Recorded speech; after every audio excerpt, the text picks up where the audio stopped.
البدع والأهواء، أهل البدع العقائدية وأهل البدع السياسية. نقول بيننا وبينكم السلف، بيننا وبينكم الكتب، كان فيقول البدع بيننا وبينكم. بسم الله الرحمن الرحيم.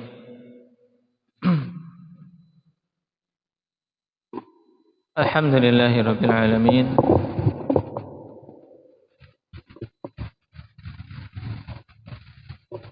الصلاة والسلام على رسوله الأمين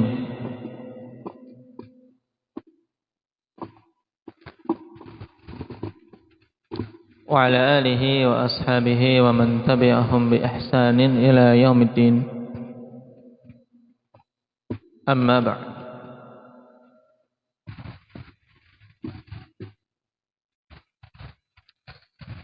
Ikhwani fillah rahimani wa rahimakumullah. Pada pembahasan yang lalu kita sampai pada perkataan Tahawi rahimahullahu ta'ala, wal amnu wal iyas yanqulani an millatil islam, fasabilul haqqi bainahuma li ahlil qiblah. Bahwasanya al-amnu wal iyas, apa yang dimaksud dengan al-amnu wal iyas inda Maulana? Al-amn yakni merasa aman dari makar Allah Subhanahu wa taala. Al-iyas putus asa dari rahmat Allah Subhanahu wa taala. Nah, keduanya ikhwan merupakan perkara yang bisa memindahkan seorang hamba dari agama Islam menuju kekufuran. Dan rasa aman dari makar Allah karena melampaui batas dari sisi apa? Seorang hamba melampaui batas dari sisi apa? Inda Ismail, seorang terjatuh dalam perasaan aman dari makar Allah. Hal ini kenapa? Karena dia melampaui batas dari sisi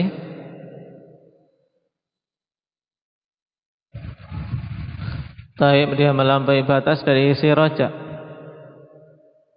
berharap tapi melampaui batas sehingga terjatuh dalam perasaan aman dari makar Allah.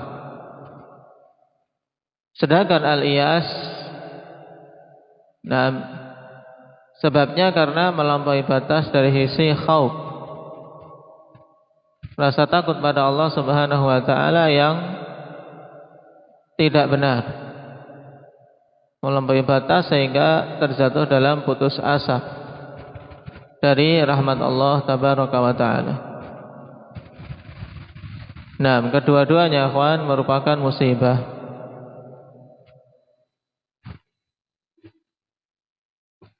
Dan kemarin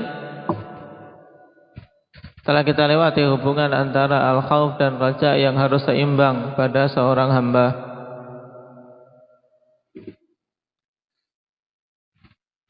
Qala rahimahullahu ta'ala, wa qala sahibu manazilis sa'irin, beliau adalah Abu Ismail Al-Harawi. Yang kitab ini ikhwan, Manazilus Sa'irin, yang disyarah oleh Ibnul Qayyim rahimahullah ta'ala dengan syarah yang sangat bagus, dengan judul yang masyhur, Madarijus Salikin. Walaupun pengarang Manazilus Sa'irin ini Abu Ismail Al-Harawi, ada padanya nafas tasawuf dalam kitab tersebut, tapi kemudian diarahkan dalam syarah oleh Ibnul Qayyim pada apa? Pada syarah yang hak.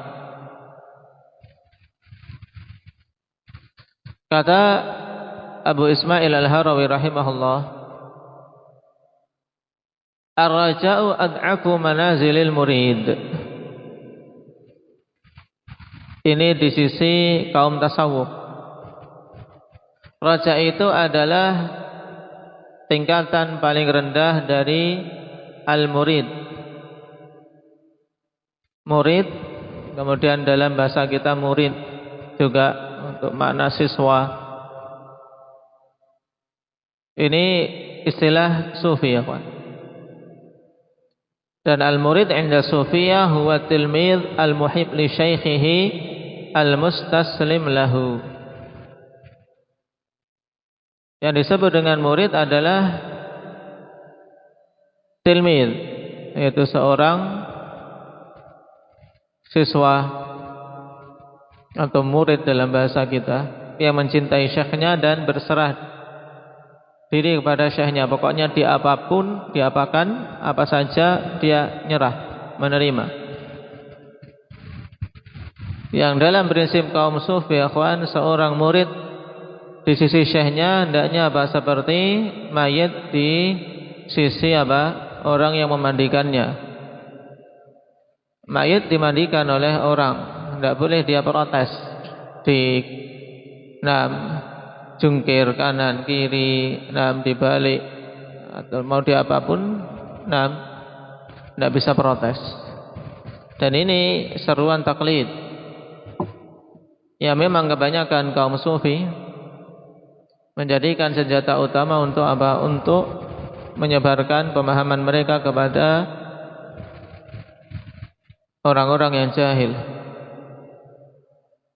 Nah, di antara pernyataan batil mereka, bahwasanya raja itu tingkatan paling lemahnya bagi seorang yang ingin mendekatkan diri kepada Allah Subhanahu wa taala. Ini adalah perkataan yang tidak benar. Makanya dikatakan oleh beliau, wa fi kalamihi nadhar. Taib. Dan pada perkataan beliau ini, Abu Ismail Al-Harawi, nadharun, yaitu padanya sesuatu yang butuh untuk dicek ulang, butuh untuk dibenarkan, diluruskan. Kenapa? Balil raja'u wal khawfu 'ala al-wajhil madhkuri min ashrafi manazilil murid. Bahkan rasa harap dan rasa takut dalam sisi yang di atas sisi yang telah disebutkan di depan, itu termasuk di antara seutama-utama tingkatan al-murid. Karena tanpa keduanya tidak akan bisa sampai. Wa fi sahih anin Nabi sallallahu alaihi wasallam yaqulu Allah azza wa jalla ana 'inda dhanni 'abdi bi falyadhunna bi ma syaa. Allah Subhanahu wa taala katakan dalam hadits kursi ini yang dikeluarkan oleh Imam Ahmad. Taib. Maka perkataan wa fis sahih ini kurang tepat. Wa fis sahih ini laisa bis sahih. Kenapa? Karena hadis ada dalam Musnad Ahmad, tidak ada dalam Sahih Bukhari maupun Sahih Muslim. Baik.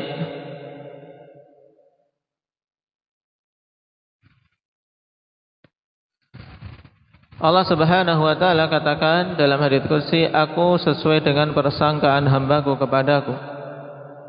Maka berprasangkalah kepadaku apa saja yang dia kehendaki, apa yang dia inginkan, berprasangkalah.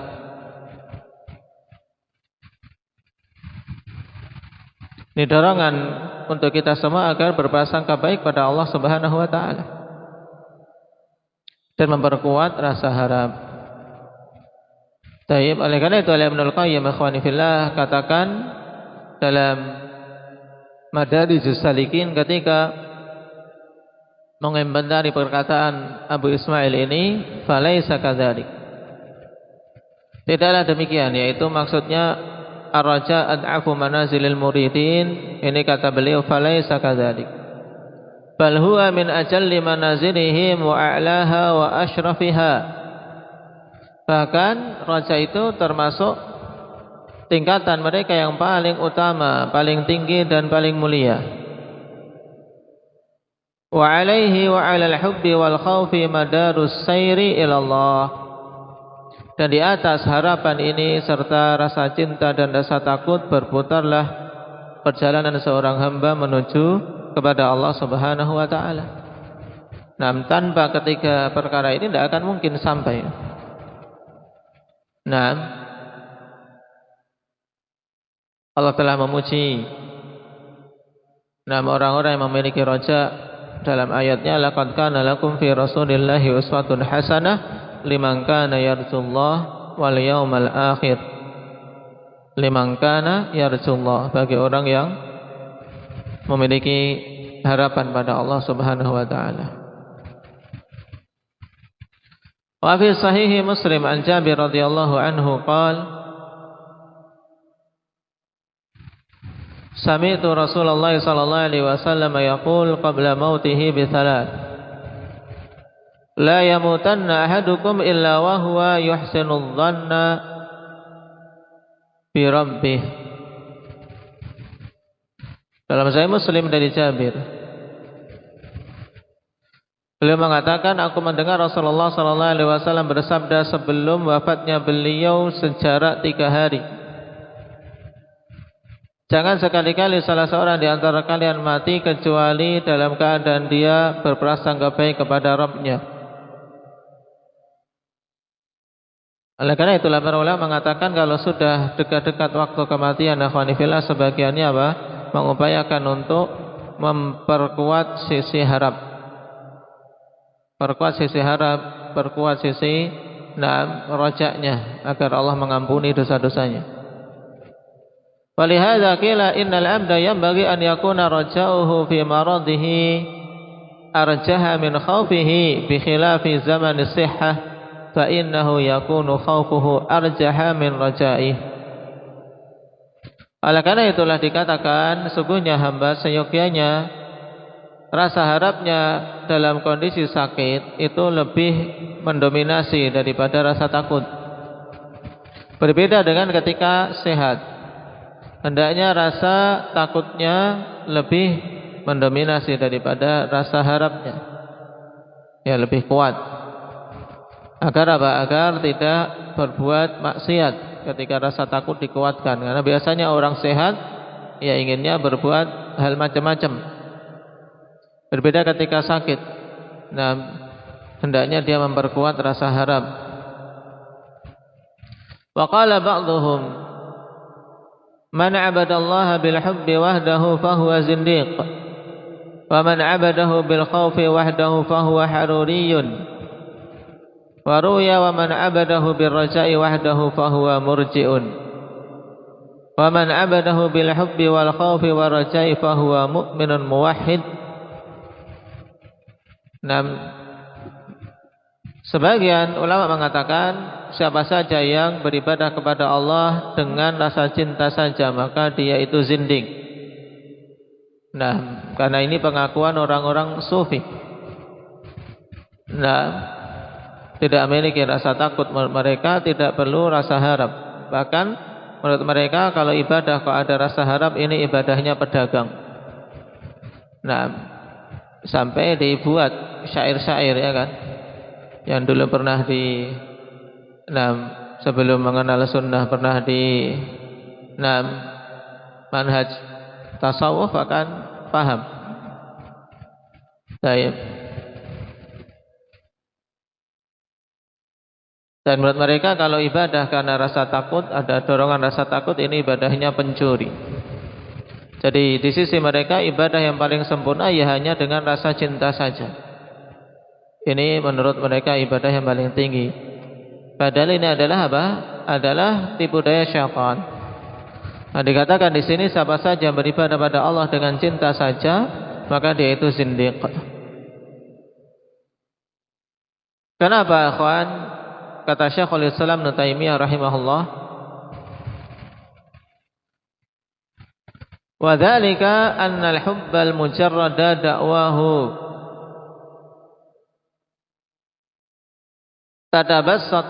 tatabassatun nufusu fihi hatta tatawassa'a fi ahwa'iha idza lam yaz'ha wazi'ul khasyati lillah. Yang demikian itu dikarenakan kalau cinta saja, nah, ya klaimnya bahwa saya itu cinta saja, maka nah, jiwa itu khanifillah akan memperluas kekuasaannya. Nah, sehingga hawa nafsu yang menguasai jika tidak ada rasa takut pada Allah. Nah, mereka hanya cinta saja, sebagaimana pengakuan orang-orang Yahudi, nahnu abna'ullah wa ahibba'u. Kita ini anak-anak Allah dan hamba-hamba yang dicintai Allah. Akhirnya apa? Sembarangan. Zindiq. Sebagaimana kaum tasawuf terjatuh pada hal ini. Dan banyak orang-orang ahli tasawuf mengaku mencintai Allah, tapi apa? Menyelisih syariat Allah Subhanahu wa taala. Nah,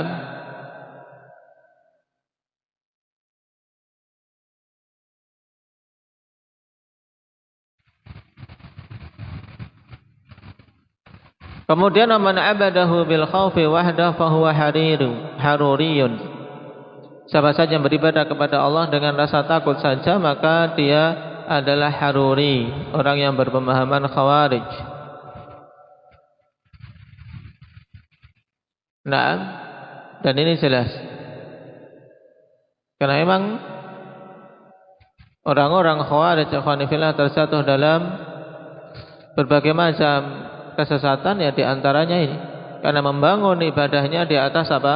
Di atas rasa takut tok, karena mengambil sisi ancaman-ancaman Allah saja, sehingga pelaku dosa besar di sisi mereka kekal di dalam neraka.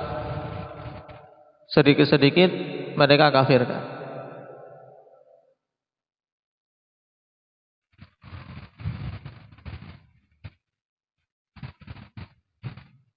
Nah,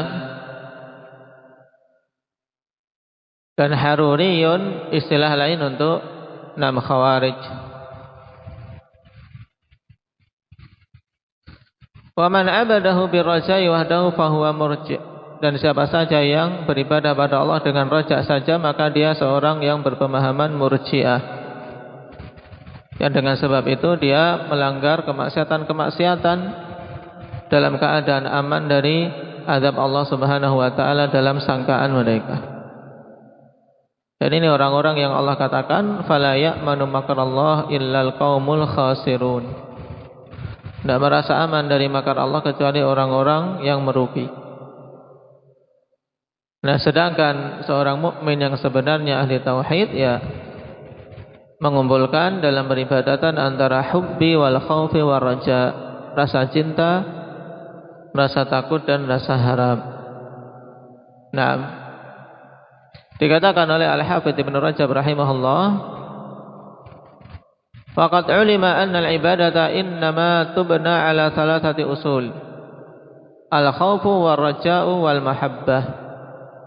Wa kullun minha fardun lazimun. Telah diketahui bahwasanya ibadah itu hanyalah terbangun di atas 3 pokok utama, yaitu rasa takut, rasa harap, dan rasa cinta. Dan masing-masing dari ketiga perkara ini hukumnya wajib. Wal jam'u baina thalathati hatmun wajibun, dan menggabungkan ketiga-tiganya merupakan perkara yang harus pula. Falihadza kana as-salafu yadhummuna man ta'abbada biwahidin minha wa ahmalal akhirain. Oleh karena itulah dulu para salaf mereka mencela siapa saja beribadah kepada Allah dengan salah satu dari ketiga itu dan mengesampingkan yang keduanya. Cuma ngambil satu dan mengesampingkan yang 62. Ini dicela dan bahkan dihukumi tersesat. Walaqad ahsana Mahmud al-Warraq, Mahmud ibn al-Hasan, atau walaqad ahsana Mahmud al-Warraq, dia adalah Mahmud ibn al-Hasan Taib al-Baghdadi, seorang syair yang bagus, penyair yang bagus. Dalam bait syairnya beliau mengatakan fi qaulihi law qad ra'aitu as-saghira min amalil khairi thawaban ajibta min kibari aw qad ra'ait, tepat kalian ra'aita atau ra'aita? Ra'aita. Nah, itu lebih pas. Lau qad ra'aita as-saghira min amalil khairi thawaban ajibta min kibari aw qad ra'aita al-haqira min amali syarri jazaan ashfaqta min hadari. Seandainya engkau melihat amalan-amalan yang baik yang kecil, nah, pahala yang engkau terkagum-kagum dikarenakan besarnya, atau engkau melihat amalan yang buruk tapi apa? Diremehkan. Taib. Memiliki balasan yang engkau khawatir dari apa? Dari kemadaratannya. Maksudnya apa? Hendaknya seorang dalam ibadahnya seandainya saja engkau bisa melihat amalan-amalan yang baik yang kecil yang engkau terkagum-kagum dengan besarnya pahalanya, ini memperkuat rasa harap. Dan memperkuat rasa takut yaitu dalam beramal buruk walaupun kecil tapi hendaknya engkau takut dari apa? Dari balasannya. Taib. Amalan yang kecil tapi memiliki pahala besar itu bisa saja karena apa? Karena dibangun di atas harapan yang kuat dan husnudzon pada Allah Subhanahu wa taala. Sedangkan keburukan yang diremehkan, dosa-dosa yang remeh itu bisa menjadi suatu dosa yang diancam dengan ancaman besar. Kenapa? Karena diiringi perasaan aman terhadap hukuman dari Allah Subhanahu wa taala, sehingga terus-menerus melakukan dosa itu. Sebagaimana dikatakan Ibnu Abbas, la saghira ma'a al-israr, la saghirata ma'al israr. Tidak ada dosa kecil yang dilakukan terus-menerus. Ya, dosa kecil dilakukan terus-menerus akan menjadi besar. Taib. Ini berkaitan dengan perkataan Imam Tahawi rahimahullah ta'ala masalah al-amnu wal iyas. Pahami dengan baik. Nah, Allah katakan tentang perasaan aman, di antaranya Allah Subhanahu wa taala katakan wa may yaqnatu mir rahmati rabbih illal dhalun. Siapa saja yang merasa aman dari merasa putus asa dari rahmat Allah, maka dia orang-orang sesat. Adapun yang merasa aman dari makar dihukumi dengan khasirun, orang-orang yang merugi. Nasallallahu alaihi wa sallam. Anaktahi bihada subhanakallah.